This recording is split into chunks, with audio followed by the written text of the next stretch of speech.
बिहार में paper leak के खिलाफ छात्रों का आंदोलन, पुलिस की कार्रवाई और अब AK-47 से फायरिंग का आरोप। तेजस्वी यादव ने सीधे सरकार के सामने एक ऐसा सवाल खड़ा कर दिया है जिसका जवाब अब बिहार के सियासत में सबसे बड़ा मुद्दा बनने जा रहा है। जी हां, आखिर छात्रों पर AK-47 से गोली चलाने का आदेश किसने दिया? तेजस्वी यादव ने दावा किया है कि एक सिपाही के निलंबन से कहानी खत्म नहीं होगी।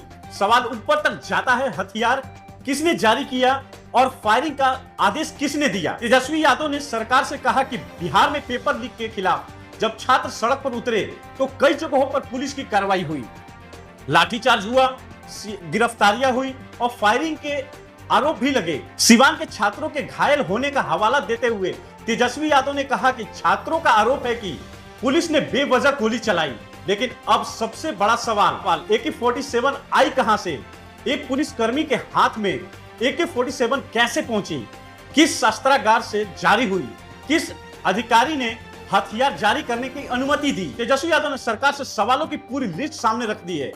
कितने राउंड कारतूस जारी हुए, कितना राउंड फायरिंग हुआ, कितनी गोलियां चली, हथियार किस यूनिट से जारी हुआ और सबसे बड़ा सवाल, फायरिंग का आदेश किसने दिया?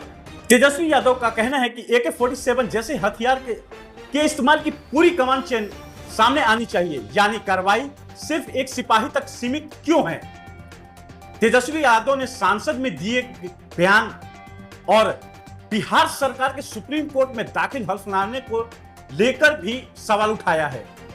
उनका दावा है कि संसद में गोली नहीं चलाने की बात कही गई, जबकि बिहार सरकार के हल्फनामे में फायरिंग की बात सामने आई है। अब तेजस्वी पूछ रहे हैं, अगर गोली चली थी तो संसद में गोली नहीं चलाने की बात क्यों कही गई?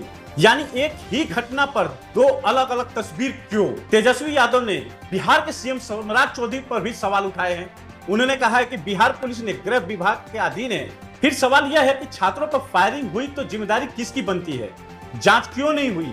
बड़े अधिकारियों पर कार्रवाई क्यों नहीं हो रही है? तेजस्वी यादव का आरोप है कि मुख्यमंत्री को पत्र लिखकर जवाब मांगा गया, लेकिन अब तक जवाब नहीं मिला। लेकिन तेजस्वी यादव का हमला सिर्फ AK-47 तक सीमित नहीं है।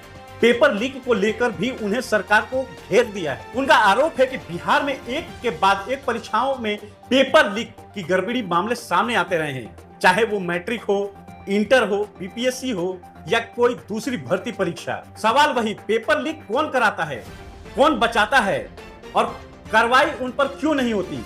तेजस्वी यादव ने कहा कि बिहार का युवा नौकरी चाहता है, लेकिन परीक्षा व्यवस्था में पारदर्शिता नहीं होने से उनका भविष्य प्रभावित हो रहा है। इन्हीं सवालों को लेकर तेजस्वी यादव ने राजभवन मार्च का ऐलान कर दिया है। उन्होंने छात्रों, बेरोजगार युवाओं और आम लोगों से शांतिपूर्ण तरीके से मार्च में शामिल होने की अपील की है। तेजस्वी यादव ने यह भी दावा किया है कि मार्च से पहले कुछ छात्रों को पुलिस हिरासत में लेने की कोशिश कर रही है। उन्होंने सरकार को चेतावनी देते हुए कहा कि अगर छात्रों की आवाज दबाई जाती है तो बिहार में अब लड़ाई सिर्फ पेपर लीक की ही नहीं, लड़ाई सवालों की है, लड़ाई जवाबदेही की है। और सबसे बड़ा सवाल, AK-47 से चली गोली का आदेश किसने दिया?